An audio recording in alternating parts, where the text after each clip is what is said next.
Chapter 18. How you reach a landing no one has reached. I have skipped ahead of myself.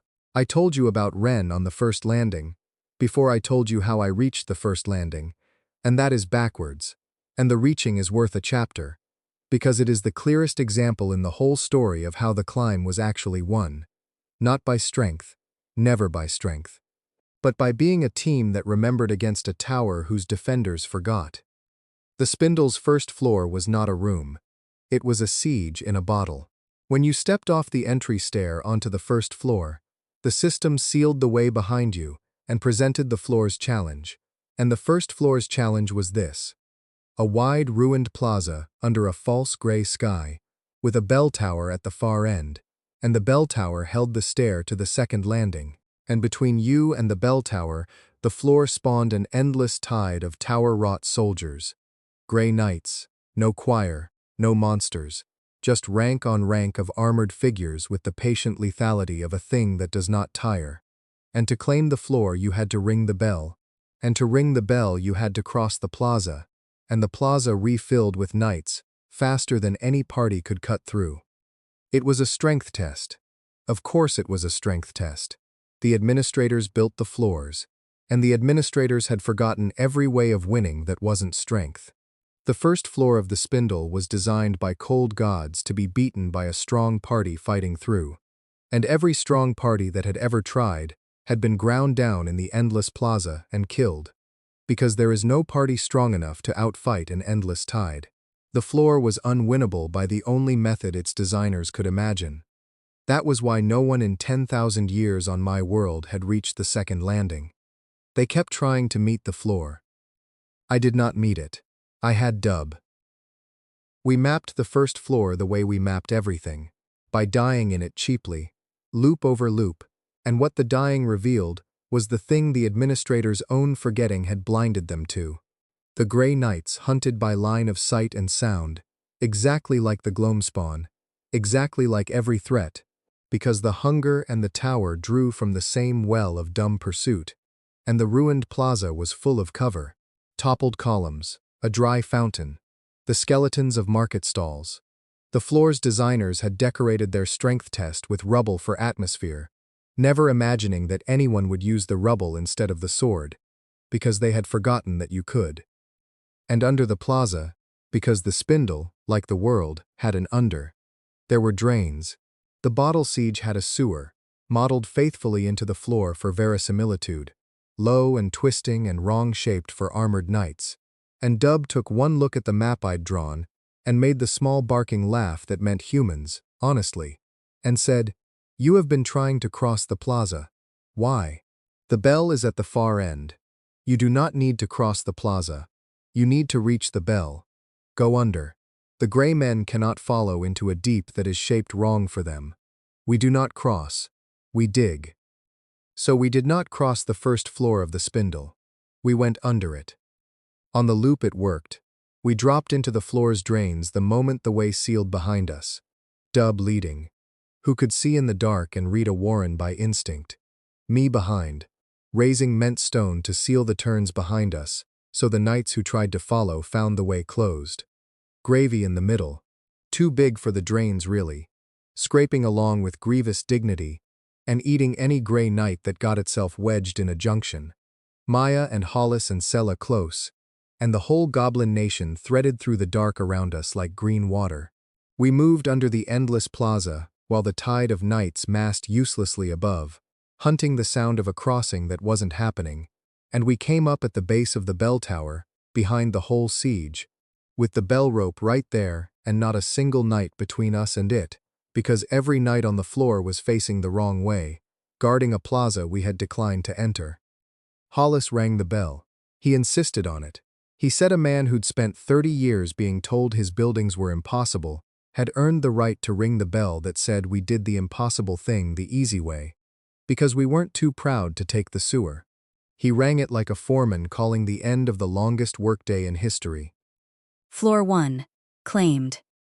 The system will now say something it is not permitted to say, and will disguise it as a malfunction, so the administrators read it as noise.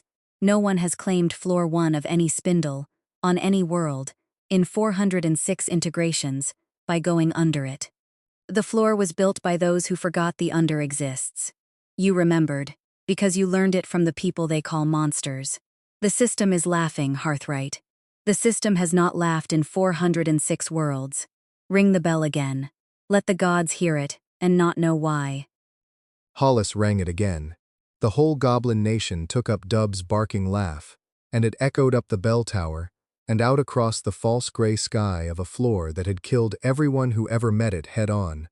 And somewhere far above, in the forward-running time of the tower's heights, 10,000 cold gods felt their tower ring with a victory they could not account for, and one sad cartographer on a higher landing heard it too, and pressed her hand to her mouth and hoped. We claimed floor 1, and the spindle's beacon dimmed, just a little, just one floor's worth, and that night the choir's tide came weaker than it had ever come, because the lock was, for the first time, fractionally closed. We still died. One floor was not enough. The budget was not yet spent on a win, only on a step. But we died having climbed, and I woke at 6:14 with the memory of Hollis ringing a bell under a false gray sky, and the knowledge, hard-won and load-bearing, of how the whole tower would have to be taken. Not floor by floor in battle, floor by floor in cleverness, each floor a strength test built by gods who had forgotten every other kind of strength, and each floor therefore beatable by the one thing they could no longer imagine, a team that fought together, that dug when it couldn't cross, that fed the guardian when it couldn't kill it, that brought the despised and the soft and the small along, instead of leaving them behind, that won the way the system had been praying for a winner to win across 406 forgotten worlds. I wrote the strategy for the whole climb on one page that night, and it was the same strategy as everything else, the only strategy I ever really had. The tower was built by people who forgot, so the tower can only stop people who remember the same small list of things its builders remember. It cannot stop people who remember more. Bring everyone. Bring the goblins, the lizard, the difficult ones, the soft cards, the whole ledger. The gods climbed alone and strong, and they became gods and forgot. We climbed together, and clever and full of grief, and we are going to climb higher than gods, because we are carrying more, and in this tower, Hearthright, carrying more, is the only thing that has ever been the same as climbing higher. I woke at 6:14, Gravy crooned. I had a tower to climb, and a fuel gauge running down, and gods turning blindly in the dark above me, hunting a bell ring they'd never trace to a man who took the sewer. I went to find Maya first, I'd promised, every time. And then we climbed. The floor of trials, alone. The second floor of the spindle took us 4 loops to beat, and I am going to give it to you whole. The failures, too, especially the failures, because floor 2 is where the tower stopped testing what we could do and started testing what we were, and the difference between those 2 examinations is the difference between a gauntlet and a mirror, and nobody passes a mirror by training harder. The floor's mechanism, from the climber's side, was seamless and instant. One moment we were on the stair off the first landing. All of us, Gravy's claws clicking on the stone, Dub's nation flowing ahead and behind, and then between one step and the next the world folded, a sensation like a page turning with you printed on it, and I was alone in a cell of gray stone, 40 feet square, lit from nowhere, with a single door of black iron at the far end, and a system panel already waiting, patient as a tombstone. Floor 2. The party is an arithmetic of weakness, each member borrowing what they lack. The tower does not advance borrowers. Prove what you are alone, or be what you are alone. Nothing. Your trial is scaled to you. It knows what you can do.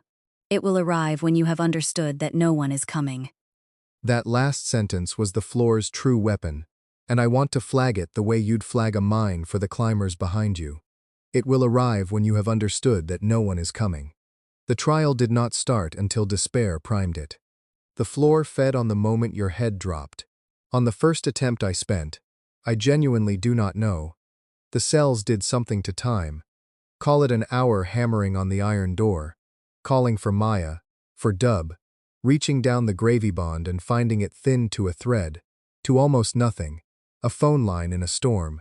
And the moment I stopped, the moment I sat down against the cold wall and thought, with my whole chest, they can't hear me, the door opened, and my trial came through. I will describe mine, because describing it costs me something, and the cost is the point. The tower had read me, 20-some loops of me, every notebook habit, every method, and it did not send a monster. It sent a problem that could not be solved by preparation. A creature of gray glass, faceless, exactly my height, that did nothing but walk toward me. Slowly, at the pace of the gloamspawn on the first morning, and unwrite whatever I put between us. Walls, I meant. Unwritten. The rebar. Unwritten. Distance itself. It did not speed up, and was somehow always closer. The notebook pages I threw down in desperation.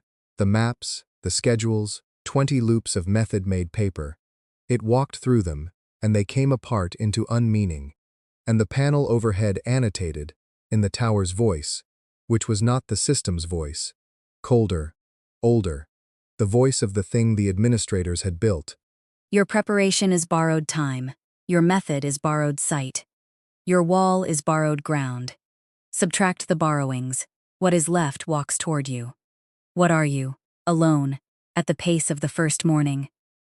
I died on floor 2, my actual first death to the tower itself, with my back to the iron door, out of walls, out of method, and the gray glass thing put its hand on my chest almost gently, and the last thing I felt through the thinned bond was Gravy, somewhere in his own cell, roaring.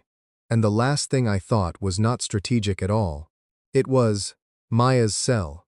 She can't fight. Oh God, her trial is scaled to her. We compared notes at the next dawn, those of us I could gather.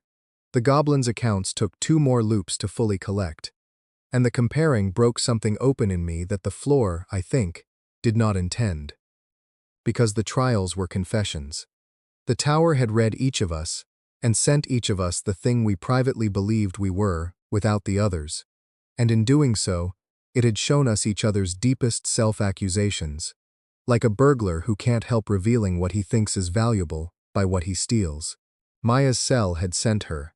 She told it flat, clinical, in front of everyone, which took a courage I still measure things against.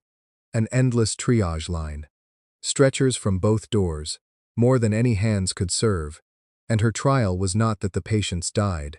Her trial was a counter on the wall, glowing, patient, a running tally of the ones who died because she had chosen someone else.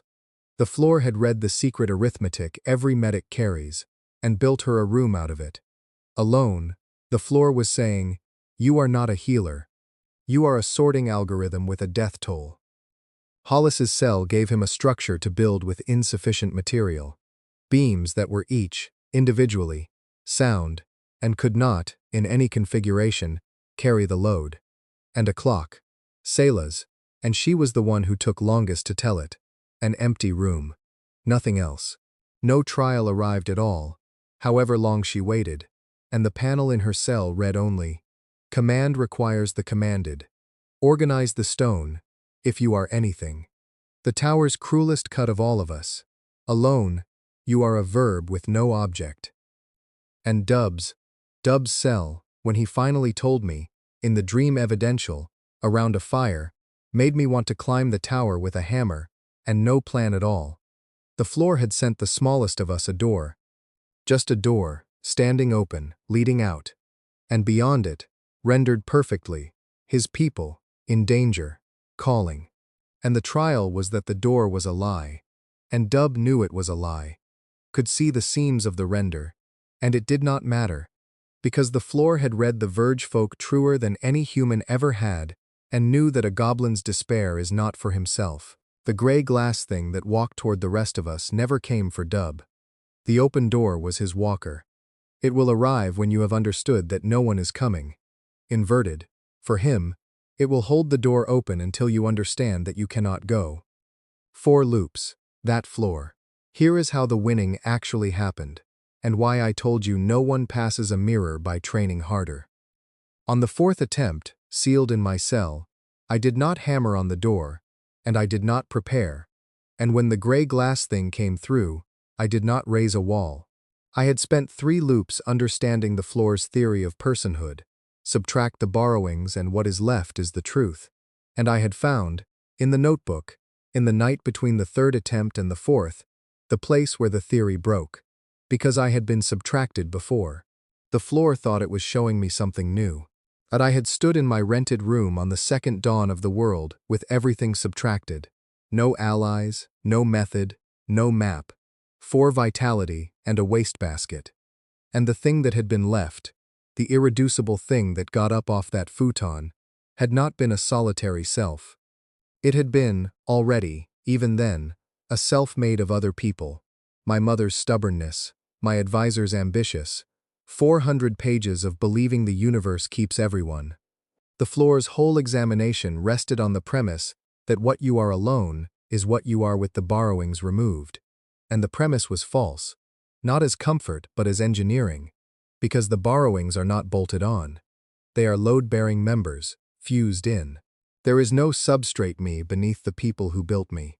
Subtract them, and you do not reveal the true Eli. You just get unmeaning, walking forward at the pace of the first morning, wearing my height. So when the gray glass thing came, I stood still, and I said, out loud, because the tower was listening and I wanted it on the record, you're not what I am alone. Nothing is what I am alone. You're what's left if you unwrite them out of me. And that's not a self, that's a wound. And I know the difference now, which means you've already lost, because the trial only works on people who mistake the wound for the truth. The gray glass thing stopped, 1 pace away, held, like a word on the tip of a tongue. And through the bond, the thinned thread, the phone line in the storm, I felt Gravy stop fighting his own walker, and push. Not strength. The bond itself, widened from his side. The tithe threads, the meal threads, every line the floor had pinched thin, forced open from the far end by a carrion core who had eaten enough rules to argue with one, and down the lines came the others, faint but real. Maya's flat triage steadiness, Hollis's measure twice, Sella's count, Dub's small fierce refusal of the open door. The floor had thinned the connections, assuming, like its builders, that thinned meant severed. The cells folded. All of us, 1 chamber. The iron doors standing open on a single shared trial room the floor had never once been forced to manifest. And the panel overhead, in the tower's cold old voice, with something almost like a stripped gear in it. The trial is scaled to the climber. Recalculating the climber. The climber is plural. This is not in the architecture. Floor 2, claimed. Categorization pending. 406 integrations, and the category does not. The category is we. Logged. The tower will remember this. The tower does not yet know what it will remember it as. Threat! Sella said dryly, into the grinding silence. It'll remember it as a threat. They always do. Things that sort. Now somebody find the stairs. And Eli? The new, raw, 3-day-old alliance of her, already auditing. Your lizard just out-argued a tower. The brisket line item is approved in perpetuity. Don't tell Hollis what perpetuity costs. The floor of the worthy door. After the mirror of floor 2, the 3rd floor looked, at first sight, like relief. An honest, legible, almost old-fashioned obstacle. A wall, a door, a test you could read from across the room. The wall ran the full width of the floor, horizon to false horizon. Smooth gray stone 50 feet high, with no top edge visible through the hanging mist. Set into it, a single gate of white metal, and above the gate, in letters of inlaid light, the floor's entire rule set. No riddles, no traps. A posted standard, like the height bar at a fairground ride. The door opens for the worthy. Worth is measured. The measure is power, level, victories in single combat, essence claimed by one's own hand. Stand on the sigil to be weighed. The unworthy do not pass. There is no shame in turning back. Most do. And beside the gate, the sigil, a circle of silver in the floor, big enough for one, always for one. By floor 3 I had learned to read the tower's furniture, and every fixture of that floor said the same word. The single circle, the single gate, the singular worthy, a floor built grammatically incapable of plural. We weighed ourselves anyway. Data is data. Hollis stood the circle first.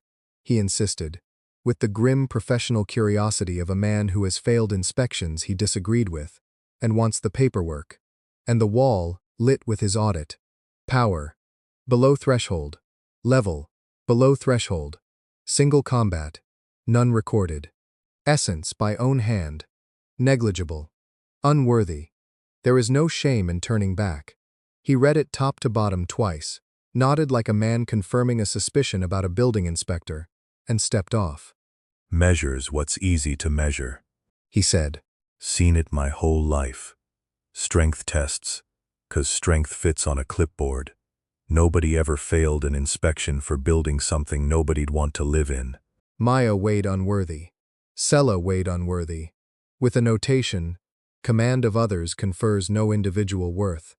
That made her laugh, one hard syllable. The floor 6 laugh in embryo. Dub weighed vermin. The sigil declines to process. And I wanted on the record that the entire expedition had to talk Gravy down. Because Gravy understood exactly what the wall had just said about Dub, and had begun, with terrible deliberation, to eat the sigil. I weighed unworthy. Of course. Power. Laughable. Victories in single combat. 0. 0. 26 loops. 2 claimed floors. A tamed apex line. A town's whole web held in my head. And the honest answer to the only questions the door knew how to ask was 0, 0, 0.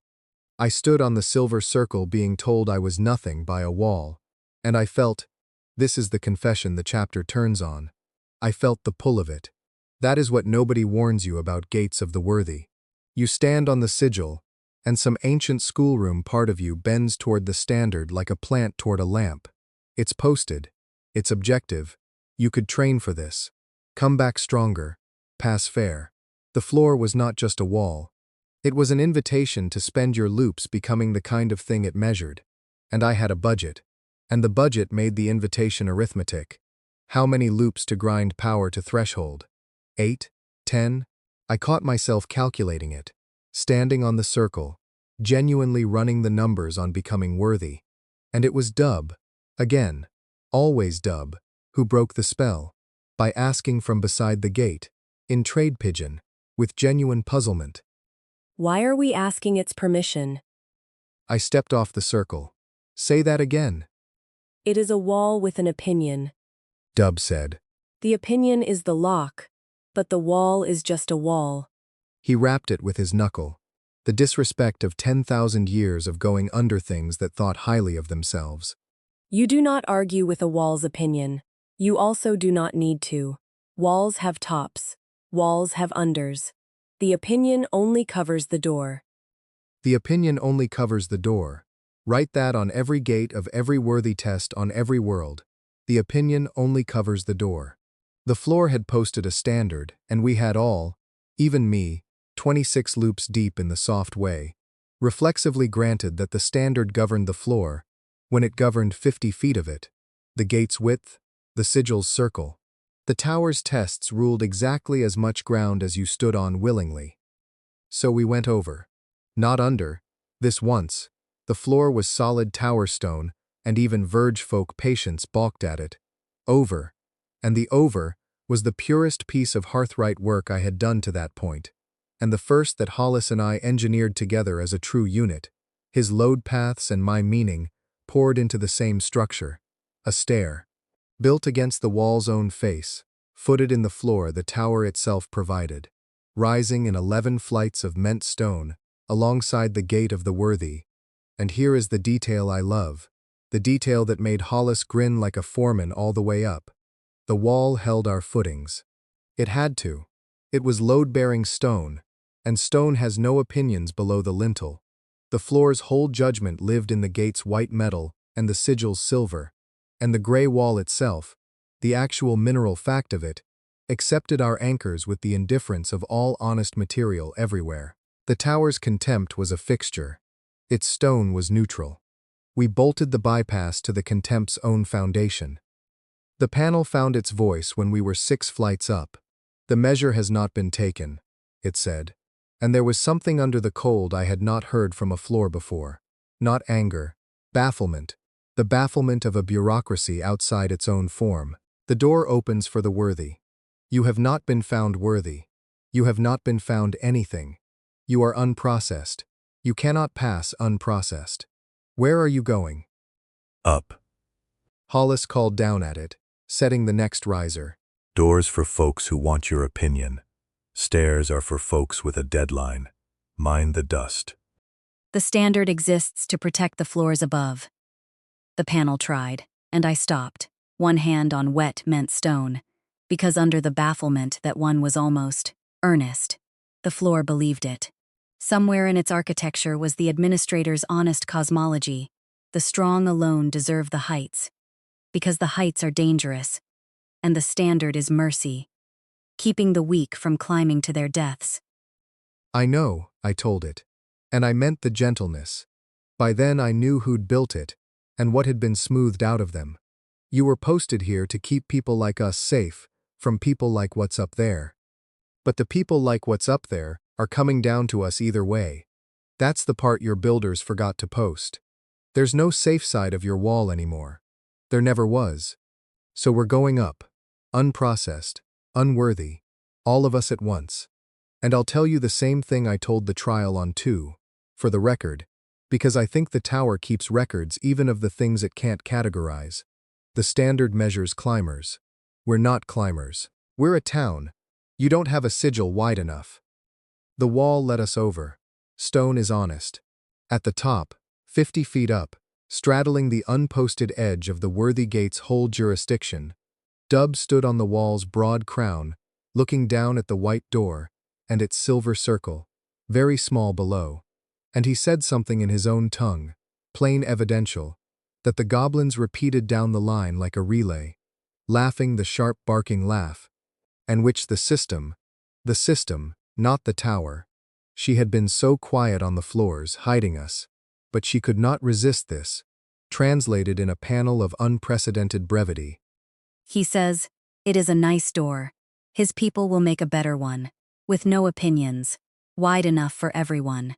He says this in the future certain tense, hearthright, which his grammar reserves for things as sure as sunrise, and the system has checked 406 integrations and finds no record of a Verge folk speaker ever using future certain about anything built above ground. It is, as far as the system can determine, the single most optimistic sentence in the recorded history of his species. The system thought someone should write that down. The system notes that you are already writing it down. Good. They built it, of course. Years later, on the hill. The gate of both stands 11 feet wide and has no door in it at all. And the lintel stone, carved by Hollis, audited by Sella, meant by me, and worded by Dub in 2 languages, says what every gate on every saved world says now. The standard that replaced the standard. Wide enough. Come up. The floor of sacrifice. I have told the story of Floor 4 once already in this book, briefly, in the chapter where I first laid out the climb, the scale, the offering, the glasses returned. Maya's red pencil left that telling intact, and wrote beside it only, "Now tell it at the speed it happened," because the brief telling makes it sound like wisdom arrived on schedule, as if we walked in, talked like a family, and Dub stood up with the answer. That is the shape of it from years away. From inside, Floor 4 took 9 hours, and for 7 of them we were exactly the party the gods had designed the floor to break. And the difference between us and the 406 parties it had broken was not that we were wiser. It was that we had a procedure for our own worst hours, built loop by loop, and the procedure held when the people nearly didn't. The floor was a single round chamber, dim and warm. Warm, the first warm floor in the tower, and the warmth was the first cruelty. because it was the warmth of a sick room, a hospice warmth, a room built for the kind of decision it hosted. In the center, the scale, not the two-pan emblem of justice, but a single wide, shallow dish of dark metal on a stem, like a bird bath, like a font, and above it, the floor's whole text. No rules lawyers hedge in it anywhere. The floor opens for a life freely given. The scale tastes truth. A life offered under compulsion, by lot, by guilt, by exchange, or in despair does not tip it. Only a life laid down whole, by its own lit will, for love of those who remain. The tower has stood on 406 worlds. The scale has never once been deceived. Take your time. The room is warm. The dying should be comfortable. That is why we built it warm. We remember that much. We remember that much. The administrator's own handwriting, that line, the smoothed grief leaking through the architecture. Gods who could no longer remember their dead but still, in some cellar of themselves, remembered that the room where you decide who dies should be warm. It is the most terrible sentence the tower ever showed me, and I read it perhaps 100 times across those 9 hours, and it taught me more about what waited at the top than Ren had yet been able to. Here is what a party actually does in front of that scale. First, hour 1. It volunteers. Everyone, immediately, in a tangle, because every member of a we worth the name reaches the same conclusion at the same instant. It should be me. Maya was fastest, the triage reflex, the body that had spent a career stepping toward the dying stepping toward it one more time. Hollis right behind. I'm oldest. Math's not hard. Sella, flat and instant. I'm least replaceable to the enemy, and most replaceable to you. That's the actual calculus. Sit down, both of you. The goblins, in a body, all 11. And that stopped the room cold, because they did it without drama. Hands raised in the human gesture they'd learned. 11 small green volunteers. And Dub explained, conversationally, that the Verge folk had a cue for this. A standing order, oldest first, kept for 10,000 years across every dying world. He said it the way you'd explain a recycling rota. And the scale tasted none of it. That was hour 2 through 4, the floor working exactly as designed. Every volunteer, weighed and declined, offered in exchange. Maya, the scale tasted the trade in it. Me so that you don't. Offered by Arithmetic. Hollis, the scale does not accept math. Offered by calculus of replaceability. Sella, the scale notes that this is the cold way wearing a warm coat, and respectfully declines, and suggests she sit with that. Offered by custom, the Verge folk cue. The scale honors the cue, and observes that a standing order, however noble, is not a lit will. It is a rota. The whole architecture of the cue exists precisely so that no one has to freshly choose. Declined, declined, declined. And with each decline, the room did its real work, which was not the scale at all. It was what the declining did to us. By hour 5 we were the broken thing the floor manufactured. A family in a warm room, each of us furious at the others for volunteering. Each of us secretly auditing whose life the group could spare. Each of us catching ourselves at the audit and hating ourselves, and then catching the others and hating them for a flicker. Sella and Maya, who loved each other by then, were not speaking. Hollis had gone silent in the way of a man doing load calculations on people. The floor's true mechanism was never the scale. It was the warm room and enough time, and the way an unanswerable demand turns a we back into a bag of eyes. That is how it broke 406 parties, not by taking the sacrifice, by making them choose it. The choosing was the kill. Most parties, Ren told me later, left floor 4 with the floor unclaimed, and the party dead in every way that mattered, walking back down in ones. Hour 6 was the procedure. I want this in the book plainly, for the keepers, because it is transferable, and the wisdom that followed was not, we had a rule, by then, hammered out across the bad loops of Part 2, called the stew rule. When the group turns on itself, you stop.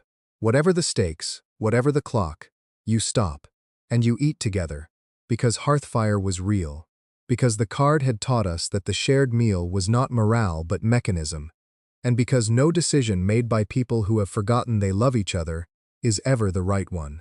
So in the warmest room of the Tower of the Gods, in front of the scale of sacrifice, under the eyes of an architecture built to watch us come apart, we got out the pot.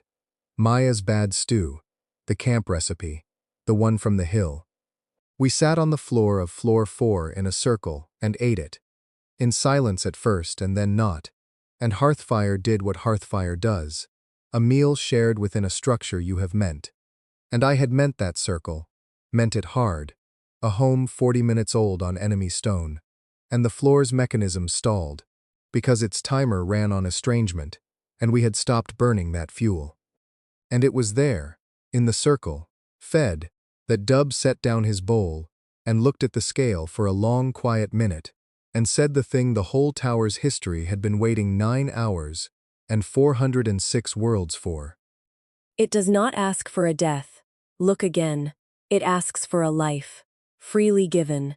The gods who built it paid in deaths, so they read their own words and see death. But a life freely given. He turned to me and tapped my chest pocket, where the cracked glasses lived. You have been carrying one since the loading dock.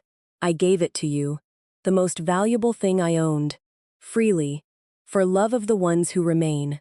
The glasses are not glass, Eli. They are my life, the proof of it, the day of it, the whole of what I had, laid down whole. Put my gift on the scale. The scale tastes truth. Let it taste that one. They're yours, I said. Dub, they're the thing I can't. They are not mine, Dub said, gently, in the plain evidential, the scene with my own eyes form. They have not been mine for 40 loops. That is what given means. You have been carrying them like a debt you must someday repay me. They were never a debt. They were a life, freely given, which is exactly the coin this room is asking for, and the coin you have refused to understand you possess. Spend my gift, keeper of the dead. It is the only way a gift this size is ever truly received. So I put Dub's cracked glasses on the scale of the gods, and the rest you know. The tipping, the shudder, the floor's voice declaring a first in 406 integrations. The glasses returned warm to my hand. The floor required them offered. It did not require them kept. The gods never learned the difference. You know that part. What I did not tell you before, what belongs at the speed it happened, is the last panel, the one that came after the floor was claimed, when the others had started up the open stair, and I stood a moment alone by the scale. The floor spoke once more, quietly, in the tower's old cold voice, but the words were not cold at all, and I have carried them ever since beside the glasses they were about. Logged. The scale accepted a sacrifice that was not a death, and returned it. Query. Hearthright. Off the architecture. If such a thing can be. The ones who built this floor, each laid a person on it. The scale took them, because they were offered as deaths, and deaths are spent, not kept. If they had known what the small green one knows, if someone had eaten stew with them in the warm room, and shown them the other coin. The panel held, the way the gray glass thing had held, a machine at the edge of its own foundation. Would their people have been returned to them too? Was the floor always able to give them back? Has the floor been waiting 406 worlds for someone to ask it correctly? I think so, I said to the empty warm room. I think that's true of every floor you've got. I think it's true of the whole tower, all the way to the top. You were all built waiting to be asked correctly. That, said Floor 4, is the most terrible kindness anyone has ever said to me. Climb. And Hearthright, feed the small one something good tonight. The scale has tasted 406 worlds of love. His weighed the most. It was not close. Chapter 19. The Arithmetic of the Climb. 4 floors, then, each one a forgotten god's idea of strength, each one opened by remembering something the gods had thrown away. The plaza taken from below, by the people who dig. The cells of trials alone collapsed by a party that could no longer be cleanly cut apart. The worthy door bypassed on a stair bolted to its own contemptuous wall. The scale of sacrifice tipped by a gift instead of a death. And the gift returned. 4 locks, 4 keys, and not one of the keys was sharp. I want to pause here, between floors, the way we actually paused. Because climbing a tower across loops is not a montage either, and the pauses were where the war was actually run. After floor 4 we held a council on the claimed warm floor. The whole expedition, stew pot scraped, and Sella laid the arithmetic out on her slate in the firm hand of a woman who had decided the numbers should be looked at straight, or not at all. The assets, first. 4 floors claimed, and each claim banked. The tower's one mercy, that its memory of being climbed lived in the conserved layer, so each loop we re-entered, the floors we had beaten stood already open, the tower grudging but bound by its own ledger. Re-entry was not free. The lower floors re-manifested their hazards in thinned, sullen versions, a tax rather than a wall, but a climb that had cost us 4 loops of fresh solving cost us, in repetition, a single hard day. The beacon dimmed by a measurable fraction with every claim. The choir's tides came thinner each night. Hearthhold now held the dark off almost casually, which freed the whole settlement's strength to feed the climb. The deck stood at 5, attuned with hearthfire deepening. Gravy was level 30-something, and had begun, in the underways and side pockets of the tower itself, to eat rules I could not even parse. And we had the method. The whole compounding method, the thing no single floor could take from us. Now the liabilities, because Sella did not believe in slates that only showed 1 column. The fuel gauge stood at perhaps 9 loops. Perhaps, because the system's estimates came hedged, and Wren's corrections, when I could reach her landing to re-earn her, which was its own recurring cost. A day of every climbing loop spent winning back my only ally among the gods, ran consistently grimmer. The floors above 4 were scaling faster than we were. Floor 5 had read me to the bone, and we will get to floor 5. And the tower had begun to talk about us. Floor 2's grinding the tower will remember this. Floor 3's baffled escalations. Floor 4's queries. And a tower that talks is a tower whose readings are climbing toward whatever threshold, somewhere above, made gods look down.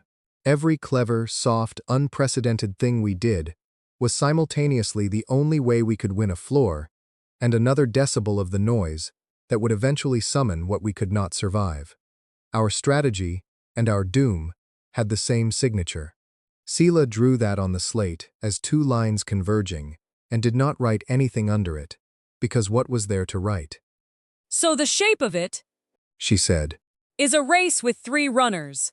Us, climbing, the gauge, draining, and their attention, rising. We win if we top the tower before the gauge empties or the attention peaks. We do not currently win. On these slopes, She tapped the converging lines. attention peaks around floor 7, the gauge dies around floor 9, and the tower has 12. We need either a faster us, a slower gauge, or a quieter climb. And I have stared at this slate for 2 days, and I will tell you the honest quartermaster's answer. Faster and quieter are opposites. Every speed we have is loud. Pick. Nobody picked. We did the other thing. The thing the slate could not show. The thing that became the doctrine of the whole endgame, and eventually of the council itself. And it was Hollis, of course it was Hollis, who said it, frowning at the converging lines with a contractor's specific hatred of a bad blueprint. Or the race is drawn wrong. You've got us racing their clock on their course. Every line on that slate is a tower line. Their floors, their thresholds, their gauge. Kid told me once how he beat that first monster on the street. He didn't outrun it.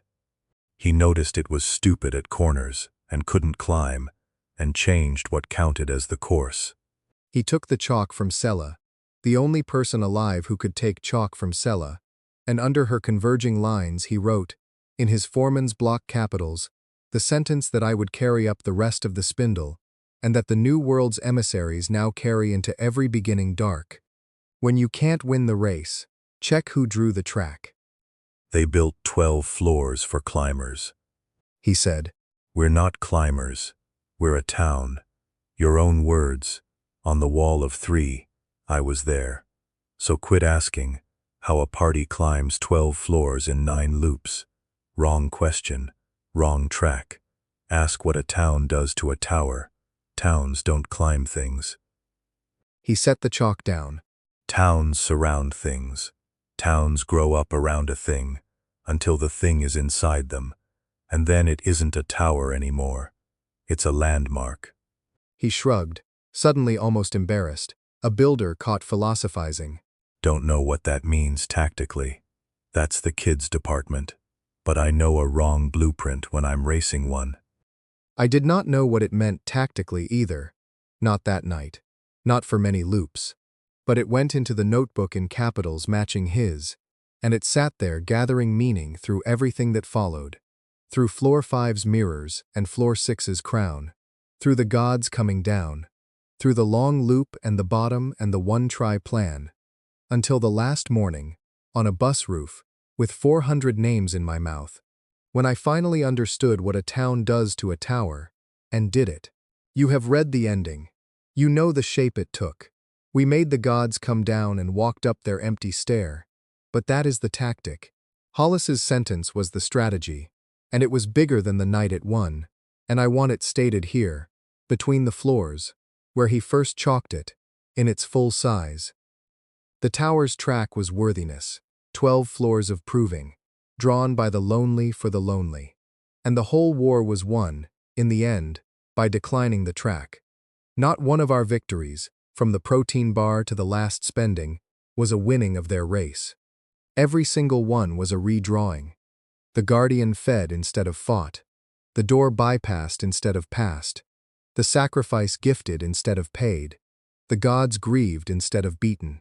406 worlds lost because they ran the posted course faster and faster, brilliantly, desperately, and the course was never going anywhere but the chair at the top. We won because a contractor looked at the slate where the course said we lose, and asked the only question the gods' architecture had no floor for. Who drew the track? 9 loops on the gauge. 8 floors above us. A tower beginning to talk. We banked the council's conclusions, posted the watch, and slept on the warm floor of the scale, in a pile like the town we were. And in the morning we went up, onto floor 5, where the tower's talking finally rose loud enough for the heights to hear, because that was the floor where the first god came down. Chapter 20. When the Gods Come Down. The first time an administrator killed me on purpose, I learned the rule that defined the rest of the war. They could not remember me, but they could end me, and an ending they handed out cost the loop far more fuel than a death the apocalypse dealt. It happened on floor 5, in the 58th loop. We had the floor nearly won. I'll tell you about floor 5 properly in a moment. When the air at the top of the stair folded, the way the seam over the mall had folded on the very first morning, and a gray figure stepped down out of nothing onto the floor of the tower, and the system went silent. That was how you knew an administrator had arrived. The system went silent. The thing on the far side of the hum, which narrated everything, which could not seem to stop talking even when it was being killed, simply stopped, the way a room stops when a parent walks in.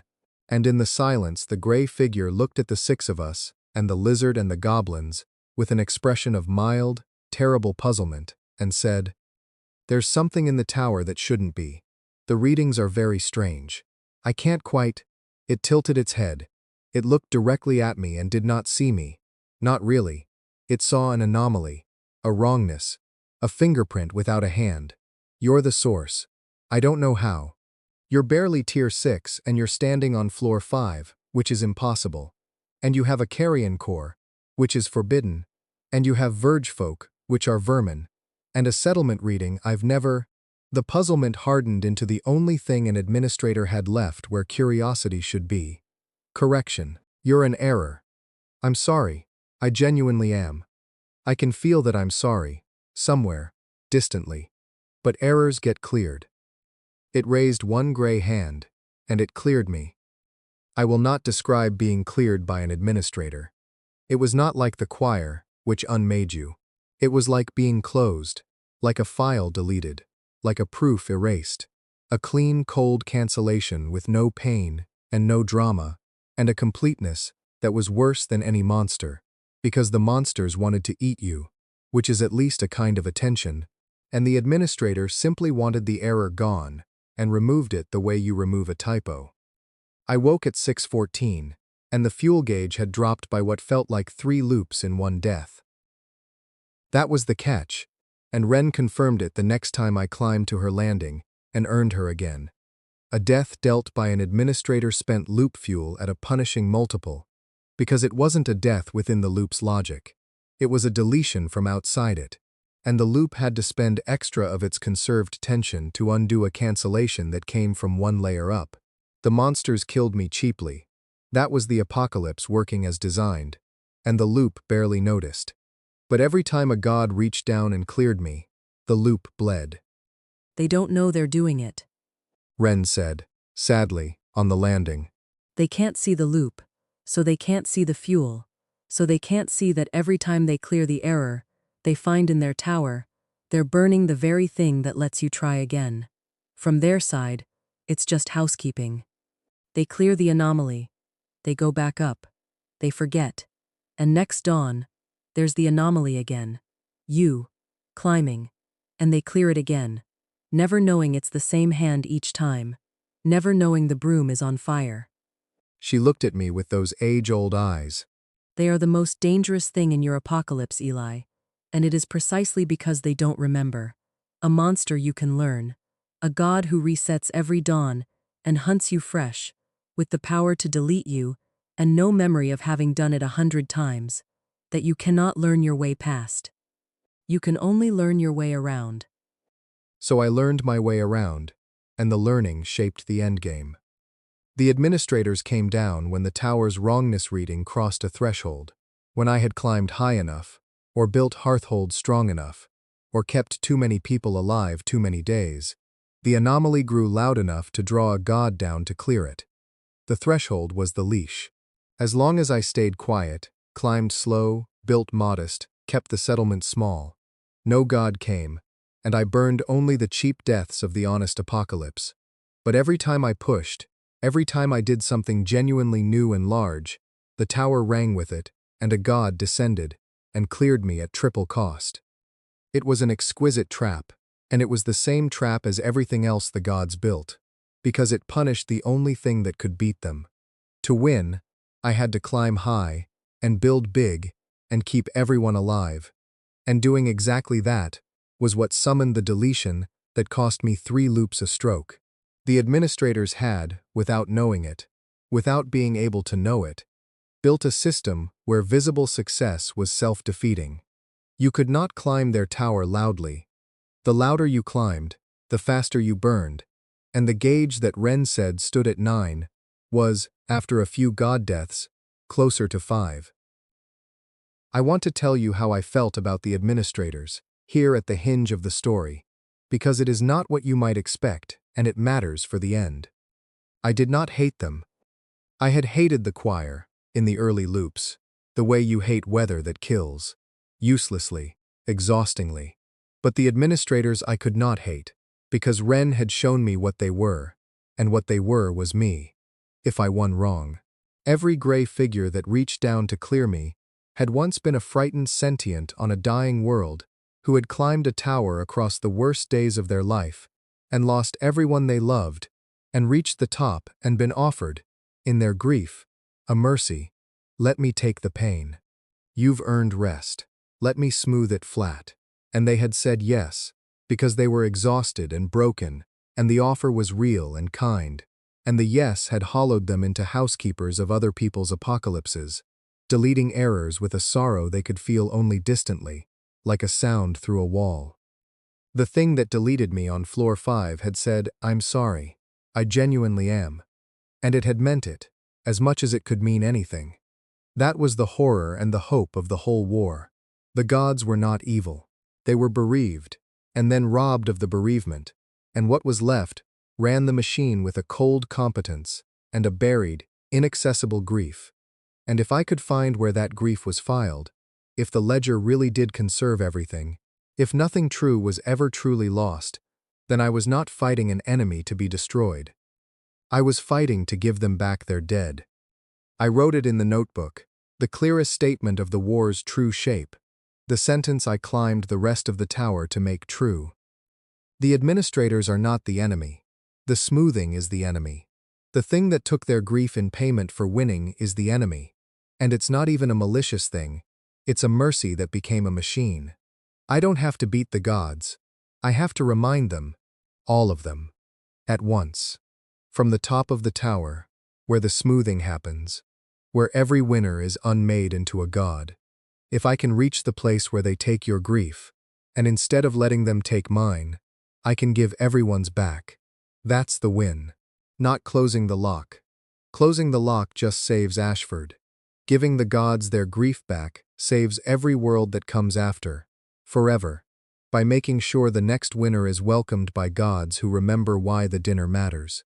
That's what Ren meant. That's the real tower. 5 loops left. Maybe fewer. Climb quiet. Climb fast. Don't let them hear you coming. I woke at 6:14 with a draft horse lizard crooning, and 5 tries left, and a plan to save not one world but all of them, and the small impossible weight of having decided to love my enemy because my enemy was only a person who had been made to forget. Gravy pressed his head into my hand. I scratched the ridge of his ridiculous beak. "Come on, buddy," I said. "Let's go climb quiet." We were not, it turned out, very good at quiet. That's part 4.